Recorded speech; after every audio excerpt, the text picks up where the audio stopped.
আপোনালোকে সামাজিক মাধ্যমত দেখিছিলে যে শিক্ষামন্ত্ৰী ৰণোজ পেগুই যি ধৰণে মন্তব্য দিছিল যে চৰকাৰী স্কুলৰ ছাত্ৰ ছাত্ৰীৰ যি ড্ৰেছ পৰিধান কৰে সেই ড্ৰেছত পলিষ্টাৰ বেছি দিব বুলি কৈছে, বেছি দিলে খৰচ কম হ'ব বুলি কৈছে। ইতিমধ্যে অসম চৰকাৰৰ বাজেট কমো বুলি জনাইছে। আমাৰ যি ডাবল ইঞ্জিন থকা চৰকাৰ, সেই চৰকাৰৰ বাজেট কম কেনেকৈ হ'ল আৰু অসমৰ যি উন্নয়নমূলক কাম সেইবিলাক কামত অসম চৰকাৰত দেখা পোৱা যোৱা নাই।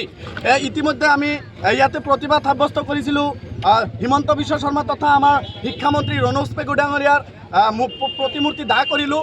এই প্ৰতিমূৰ্তি দাহ কৰাৰ কাৰ্যসূচী ৰখাৰ এটাই কাৰণ, আমাৰ গাঁৱলীয়া বা আমাৰ অসমৰ যি চৰকাৰী শিক্ষা বিভাগ, এই শিক্ষা বিভাগৰ কাপোৰ কানিত যি দুৰ্নীতি তেওঁলোকে কৰিব বিচাৰিছে, যি অনিয়ম তেওঁলোকে কৰিব বিচাৰিছে, আমি ছাত্ৰ মুক্তি সংগ্ৰাম সমিতিয়ে তেওঁলোকক সকীয়াই দিছোঁ।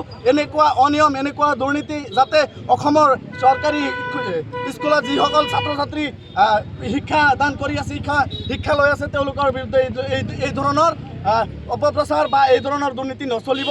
আমি ছাত্ৰ মুক্তি সংগ্ৰাম সমিতিয়ে সকীয়াই দিছোঁ। আমি ক'ব খুজিছোঁ যে অসমৰ চৰকাৰী স্কুলৰ ছাত্ৰ ছাত্ৰীসকলক পলিষ্টাৰ বাদ দি 100% কটনৰ কাপোৰ আমাৰ ছাত্ৰ ছাত্ৰীসকলক প্ৰদান কৰিব লাগিব। আমি এইটো দাবী জনাইছোঁ। এইটোতো নজিৰবিহীন নহয়, কাৰণ কি দীৰ্ঘদিনৰ পৰা এনেকুৱা পলিষ্টাৰ কাপোৰৰ চিষ্টেম চলি আছে।